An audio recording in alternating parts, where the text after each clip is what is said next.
The land looked quiet at first. Long fields rested under a wide sky, and the wind moved slowly through the grass. Old wooden fences stretched across the ground, worn smooth by time. From far away, the place seemed calm, almost gentle. Birds settled on posts. Dust hung softly in the air. Nothing about the land warned a visitor of what it held. The people who lived there woke before the sun. Morning came with the sound of chains shifting and doors opening. Feet touched the dirt, one after another, moving without words. The air smelled of soil and damp wood. Breathing was slow, careful, as if even sound might be punished.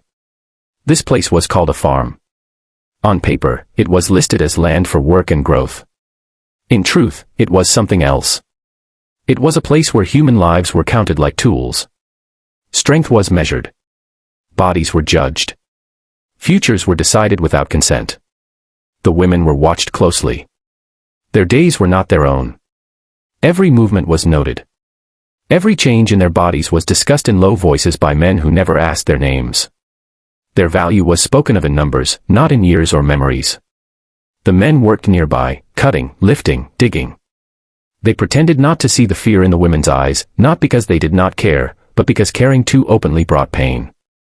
Silence was safer. Silence was survival. At night, the buildings held heavy stillness. Wooden walls trapped whispers and sobs. The moonlight slipped through cracks, touching faces that stared into the dark. Some prayed without words. Some counted breaths until sleep came. Some stayed awake, listening for footsteps. This system was not new. It had been built slowly, quietly, hidden behind laws and distance. People far away spoke of freedom and progress, while this place continued its work. It was easier not to look. Easier to believe lies. The farm took more than labor. It took choice. It took the right to say no. It took the future and reshaped it into something profitable for others. Children were not born into families here. They were born into ownership.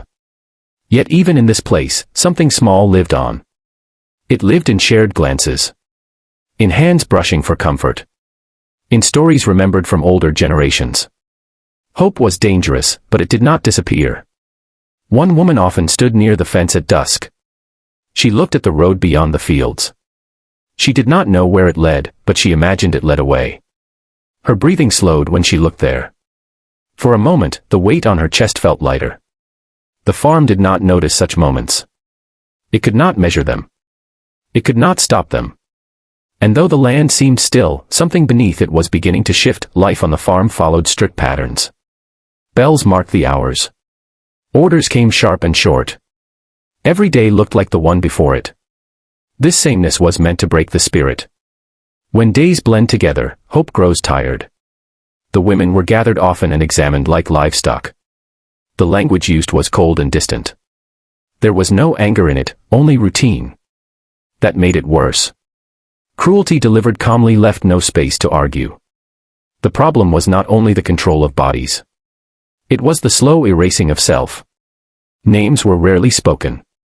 Memories of home faded with time. Some tried to hold on to songs from childhood, humming them under their breath while working. The songs changed, but they stayed. Fear lived everywhere, but so did quiet strength. When one woman fell ill, others shifted closer, sharing warmth. When someone cried at night, another hand reached out in the dark. These small acts were not noticed by those in charge. They did not know how much power lived in kindness. The farm depended on obedience. But obedience was never complete. Inside each person, thoughts moved freely. Imagined futures bloomed in secret. People pictured open roads, open water, open skies. One evening, a mistake was made. A gate was left unlatched during a storm. Rain fell hard, covering sound and sight. The opening was small. The risk was large. No one moved at first. Then a choice was made, not loudly, not bravely, but carefully. A few steps toward the gate. A pause. A breath. Another step. The moment passed without escape, but something changed. The idea of leaving was no longer impossible. The next days felt different. The air seemed charged. Eyes met more often. Plans were not spoken, but they grew. Even those who could not run felt something shift inside. Fear still ruled, but it was no longer alone. The farm tried to tighten its grip. Rules became harsher. Punishments more public. But pressure revealed cracks. Control took effort. Silence began to break. One night, the woman by the fence did not return to her place right away. She stood longer, feeling the cool air. She did not know what would come next. She only knew she could imagine it now. Change rarely arrives in a single moment. It comes in pieces, uneven and fragile. On the farm, rumors drifted in from beyond the fields. Talk of conflict. Talk of laws being challenged. Talk of people who no longer accepted what had been hidden. These rumors were dangerous, but they fed something vital. They reminded everyone that the world was larger than the fences. That other lives existed where choice was real. The woman by the fence began to speak more. Not loudly, but honestly. She reminded others of who they had been before this place. She listened more than she spoke. Trust grew slowly. One morning, strangers arrived. Their clothes were different.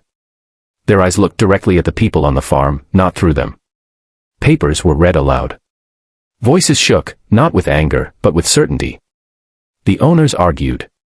The overseers protested. But the air had changed. The rules that had protected this place began to fall apart. Confusion spread. Fear shifted direction. Freedom did not arrive cleanly. It was messy and frightening. Some people did not believe it was real. Some were afraid to step beyond the fence. The world outside was unknown. Hands were held. Steps were taken together. The gate stood open, wider than ever before. The road waited. Not everyone left at once. Some needed time. Some needed proof.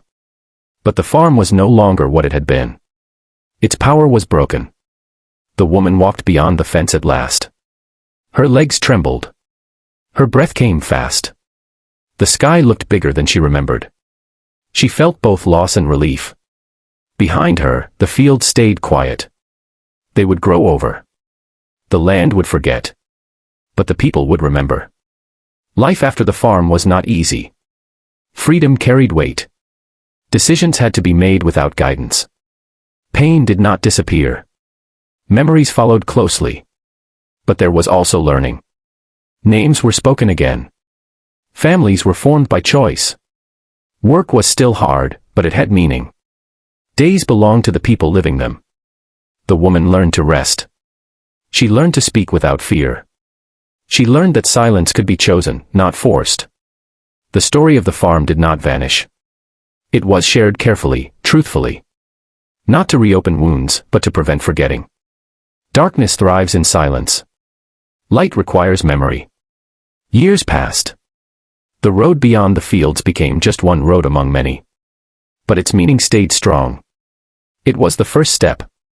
The land where the farm stood grew wild. Grass covered old paths. Fences fell. Nature reclaimed what it could. What remained lived in voices, in teaching, in care. The darkest secrets lost their power when spoken aloud. The calm that came at the end was not empty. It was full of survival. Full of quiet strength. And it belonged, finally, to those who had earned it.